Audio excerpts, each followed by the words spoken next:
Bitcoin has gone through the roof over the past several months, rising from around $200 to over $1,000 in November of 2013 alone. This is obviously a speculative bubble, and like all bubbles, it will pop. Anybody who has any economic sense at all can see that. Optimists like to compare the current Bitcoin bubble to the dot-com bubble of the late 90s. After all, the dot-com bubble may have burst, but the internet survived. Bitcoin could do the same thing, right? On the surface, this sounds like a reasonable comparison. However, there's a variable in this equation that almost no one is talking about. Bitcoin has a fundamental design flaw, and fixing that design flaw will require completely changing the way the Bitcoin network operates. In its current form, the Bitcoin system is able to facilitate transactions without a centralized database by requiring each client on the network to download a copy of the blockchain. What's the blockchain? The blockchain is a record of every transaction ever made using Bitcoin from 2009 to present. With every transaction, this file gets bigger.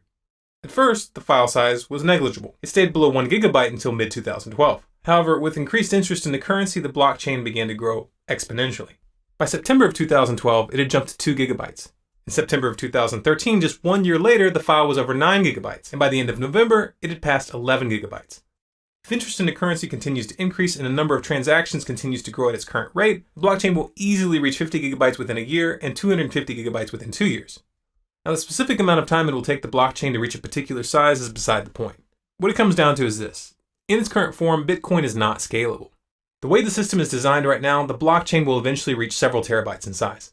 Of course, the average user will be unable to participate long before that happens. Somewhere along the way, Bitcoin will have to be restructured to allow individuals to use the network without downloading the entire blockchain. This is no simple task, and making the shift will involve introducing a degree of centralization into the mix. An example proposal to address this issue would be to use what some have referred to as supernodes as intermediaries. A supernode would handle the blockchain for you, and you would communicate with the supernode to deposit or spend bitcoins. So essentially, Bitcoin banks. Now, this is arguably still better than the current banking system because Bitcoin banks wouldn't be able to engage in fractional reserve lending. And some have tried to make the case that anyone could theoretically start a Bitcoin supernode. However, given the fact that the blockchain is designed to keep growing and growing, these supernode operations would eventually require massive arrays of servers and storage space with industrial-grade electrical and internet connections. This is not the kind of thing you would run out of your garage. This would be more like modern-day server companies, and such facilities would be easy to bring under regulatory control. Once that happens, Bitcoin will no longer be outside the system as it is now.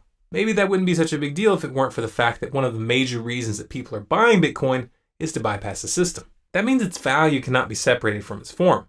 We know that that form is going to change. We know that Bitcoin is going to have to be restructured, but no one knows how the Bitcoin of the future will work, not even the developers themselves, because by their own admission, they haven't decided on a solution. What's the takeaway here? Don't treat Bitcoins as a stable, long-term investment, because it's not. In the short term, if you own a lot of Bitcoins, you're probably feeling pretty wealthy right now. Good for you. Just make sure you're treating this like a day trader in the stock market who's holding a very volatile commodity. If you sell at the right time, you might make a lot of money. However, those who get blinded by their ideological attachment to the currency are likely to lose their shirts. For more videos like this, subscribe to Storm Clouds Gathering on YouTube. For updates, bonus content, and to influence future videos, follow us on Facebook at facebook.com/stormcloudsgathering. Our Twitter handle is Collapse Updates, and our website is stormcloudsgathering.com.